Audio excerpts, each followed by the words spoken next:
מוסאווה. אנחנו ארגון בין כ-800 חברות וחברים, סטודנטים וסגל, שמבקש לקדם את ערכי השמאל במכללות ובאוניברסיטאות. מאז אוקטובר 23 התארגנו בקמפוסים השונים במחאה נגד המתקפה הרצחנית של ישראל על עזה, בקריאה להפסקת אש ולשחרור החטופים.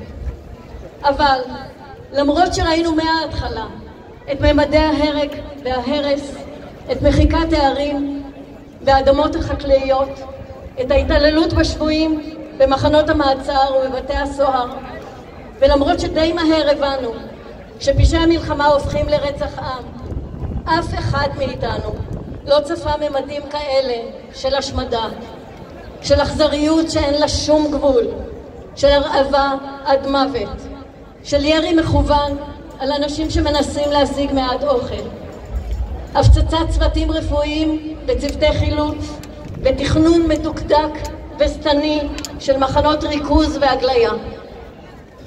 לפני 10 ימים התפרסם ברחבי העולם מכתב פתוח שכתבו פרופסור איימן סובח, פרופסור עומר מילד ופרופסור אסד אסד. הם נשיאים של האוניברסיטאות הציבוריות בעזה, אוניברסיטת אל-אקצא, אוניברסיטת אל-אזהר בעזה והאוניברסיטה האסלאמית בעזה. הנשיאים כתבו על ההשמדה המכוונת של עולם הלימוד, סקולסטיסייד.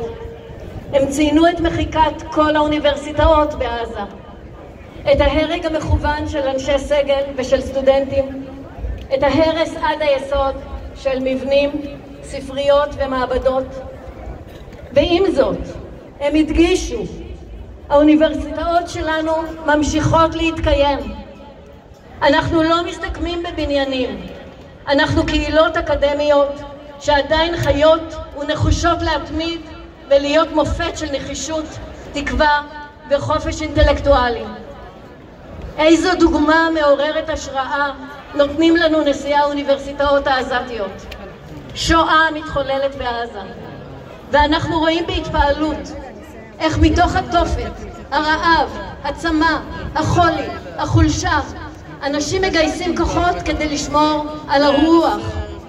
אני צופה בקליפים הקצרים שמעלה סניף עזה של הקונסרבטוריון למוזיקה על שם אדוארד סעיד. אני עוקבת אחרי אומני הקרקס ומספרי הסיפורים שמצחיקים ילדים במחנות העקורים. ואני יודעת, כשאני רואה את אלה, שלנו אסור להתייאש. אני רוצה לומר עם איימן, עזה תנצח. זה כל כך קשה.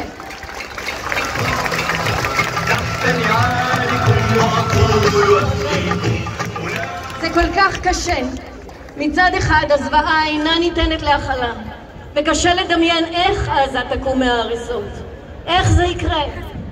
מצד שני, אנחנו חיים כאן בתוך חברה חולה מאוד, אחוזה פשיזם, בערות ושנאה. אנחנו נדהמים מכך שכבר כמעט 2 הקהילה הבינלאומית מנסחת גינויים, אבל לא עושה שום דבר קונקרטי כדי להפסיק את ההשמדה. ובכל זאת, יש הפגנות ענק בכל העולם, וגם פה אנחנו רואים. איגודים מפעילים סנקציות על ייצור ומשלוח נשק לישראל. האגודה הרפואית הבריטית השתה קשרים עם ההסתדרות הרפואית בישראל. אוניברסיטאות מחרימות את המוסדות האקדמיים כאן. כן ירבו. כל דבר כזה נותן טיפה תקווה. אנחנו ננצח כשעזה תנצח, ואסור לנו להרפות עד שזה יקרה.